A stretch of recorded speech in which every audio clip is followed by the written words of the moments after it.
And how much should you be? Let's say your total package of plays is 100%. Mm-hmm. How much of that can you get in 3-4 weeks of spring ball? What's up, everybody? TexAgs Rewind here on Thursday, April 4th. Close the show as we always do. Kelly Adams, Matt Browning of The Fan Show. Guys, we talked a lot of Aggie baseball. We've talked Aggie football. Like, these spring shows are kind of – Don't forget we mentioned the Rangers, too.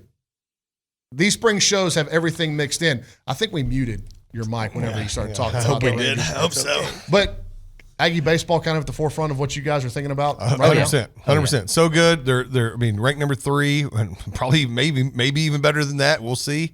Huge series this weekend. I'm looking for a sweep. Whoa! I'm looking for a sweep. I'm on the road in Columbia. Yep. I'm clearing my weekend calendars in June because I'm planning on watching a lot of Aggie baseball. Jim Schlossnagle was on the show today. He talked about this weekend trip to Columbia, also recapped a pretty important and pretty noteworthy midweek win on the road in San Marcos on Tuesday. We talked to Jason Howell. We had Stephen McGee in. Like, we hit everything. Here's the rewind. And how much should you be? Let's say your total package of plays is 100%.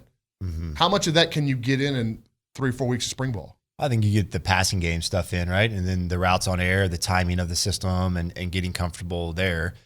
Going through the progressions that they're trying to teach. I'm sure there's going to be tweaks in how they're going to ask them to get through plays that probably have quite a bit of overlap from Jimbo's system, but they may ask them to read it a little bit different, right? So getting those live reps, even if it's 7-on-7, is so important for a quarterback like Connor in a new system. I think reps is all about spring, and for the quarterbacks, spring football is vital to their futures. And so there's some guys like an Anais Smith that's been around the block that you could argue like, hey, it's not as important for him. He just needs to get healthy and have his body ready to go. But new systems, it does matter. And the parts of that I think are pretty obvious they're not going to be implementing with the quarterback is the quarterback run game. I mean, but how important is that? That's what I'm saying is like how much of the so what you're saying, as long as Connor can drop back and comfortable and go kind of full-fledged through a passing progression, you're comfortable with him going through spring ball? Yeah, I don't if he's not going to play in the spring game? Yeah, I don't really see the need for my quarterback development on the quarterback counter steps during spring football. Like if he misses that rep, I'm not thinking, oh man, we're way behind. That's easy.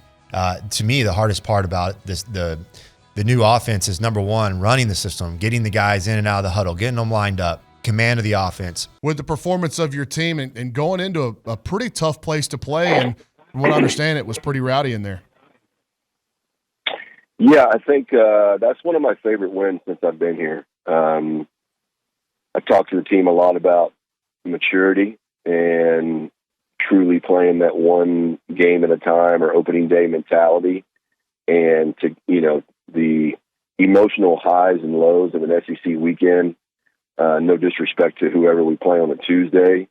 It's just not the same. And to get on a bus and go 2.5 hours or so, and then go in a pretty,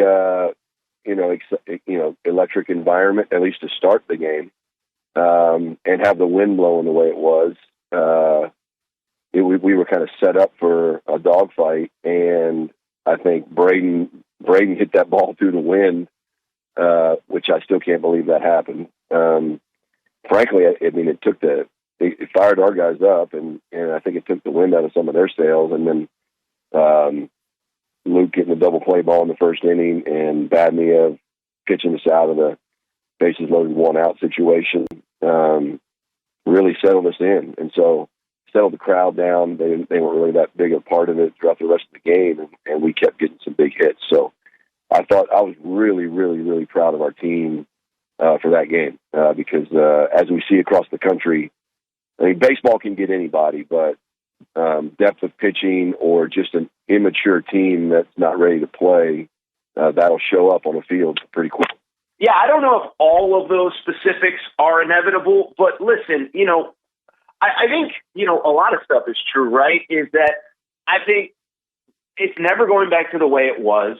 And as you and I have talked about many times, and as well as anybody, covering the recruiting stuff, like it can't go on as it is right now. And so as an example, I'm at the Final Four right now, and the stories that you hear about what collectives are doing, what they have to deal with, what coaching staff have to deal with. And it's like, and as we thought, you and I have talked about many times, Barney, it's not as though we don't want players to get paid. It's just, I don't think anybody wants a system where everybody is a free agent for 165 days a year.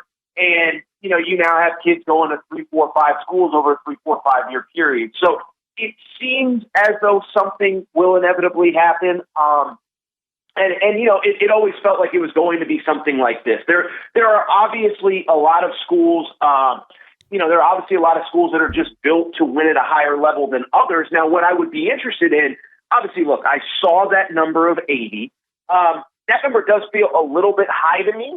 And the simple reason, Ronnie, is because what we've learned over the last however many years is that all of these big-time football programs that are really competing in football, Texas A&M, Texas, the Oregon, the Ohio State, whatever, they don't want to share the money with anybody else. And so, you know, if the number is 80, then again, you're dragging along the Vanderbilts, the Boston Colleges, the Pitts, these, you know, Pitt is, you know, University of Pittsburgh, not like a metaphorical to Pitt, but like you're dragging along these schools and these places that aren't as serious about football as you are. And so, you know, again, I don't know if that number of 80 is set in stone, but the only thing that really stood out is that it's high to me, is that we're grandfathering in all of these schools that, again, have proven over time that they're just along for the ride. And so that's my only real thought on it, is that it feels like the number probably should be more in the 40 to 50 range.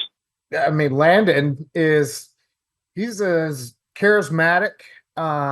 He is as well known as any recruit in this class. He has been competing at camps in Dallas and Houston, and since his freshman year, he's been on the scene and is well known with prospects rated as high. You know, he's an All-American, you know, prospect, and he is a guy that everybody respects at a high level.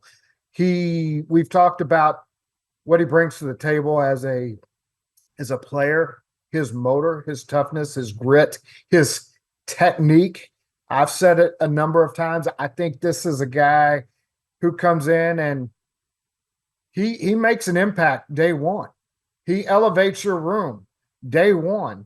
I don't know if he's in the rotation from day one, but he's a guy that's going to elevate you and contribute at a high level as soon as he steps on campus. And look, I don't want to run down guys that we work in the industry with. That I'm not trying to do that, but there's one service that has Landon ranked as the 102nd best player in the state of Texas. Jason, that is, maybe they haven't updated it in a while. Maybe it's been a while, but that is ludicrous. And if your knock on him, if your knock on Landon Rink is that he's only 6'2", I encourage you to go do some research on the average height of a defensive tackle in the NFL in 2024. It was 6'3". By the way, the best defensive tackle that we've seen play over the last 20 years, Aaron Donald, you know how tall he was?